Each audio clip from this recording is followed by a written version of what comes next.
নমস্কার। আজকে আমরা চতুর্থ ও পঞ্চম শ্রেণীর ছাত্রছাত্রীদের জন্য অর্থাৎ ক্লাস 4 ও 5-এর স্টুডেন্টদের জন্য একটি ইংলিশ প্যারাগ্রাফ বা ইংরেজি রচনা আলোচনা করব। সেটি হচ্ছে কবি কাজী নজরুল ইসলামকে নিয়ে। চলুন শুরু করা যাক। কাজী নজরুল ইসলাম. Qazi Nazrul Islam was a famous Bengali poet, writer and musician. কাজী নজরুল ইসলাম হলেন একজন বিখ্যাত বাঙালি কবি, লেখক এবং সঙ্গীতজ্ঞ। He is the national poet of Bangladesh. তিনি বাংলাদেশের জাতীয় কবি। He was born on May 24, 1899 in West Bengal, India. তিনি 24শে মে 1899 সালে ভারতে জন্মগ্রহণ করেছিলেন। Nazrul is known as the rebel poet because he wrote poems and songs against injustice and unfair rules.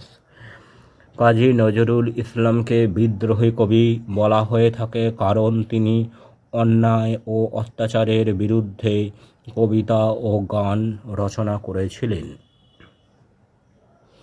His poems inspired people to fight for freedom. তার কবিতা মানুষজনকে স্বাধীনতা সংগ্রামের জন্য উজ্জীবিত করেছিল। He also wrote many beautiful songs about love and humanity. তিনি মানুষের মধ্যে ভালোবাসা এবং সৌভ্রাতৃত্ববোধ নিয়ে অনেক গান রচনা করেছিলেন। Even though he faced many problems in life, he never stopped writing. যদিও তিনি জীবনে অনেক বাধার সম্মুখীন হয়েছিলেন, কিন্তু তিনি তার লেখা থামাননি। We remember him with great respect and love. আমরা কাজী নজরুল ইসলামকে গভীর শ্রদ্ধা ও ভালোবাসার সাথে স্মরণ করে থাকি। His work still inspires people today.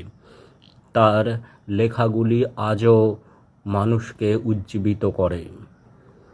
Kazi Nazrul Islam passed away on August 29, 1976, but his legacy lives on. Kazi Nazrul Islam 29শে আগস্ট 1976 সালে মারা যান, কিন্তু তার অমর সাহিত্য এখনো অবধি আমাদের মনে মধ্যে গেঁথে আছে।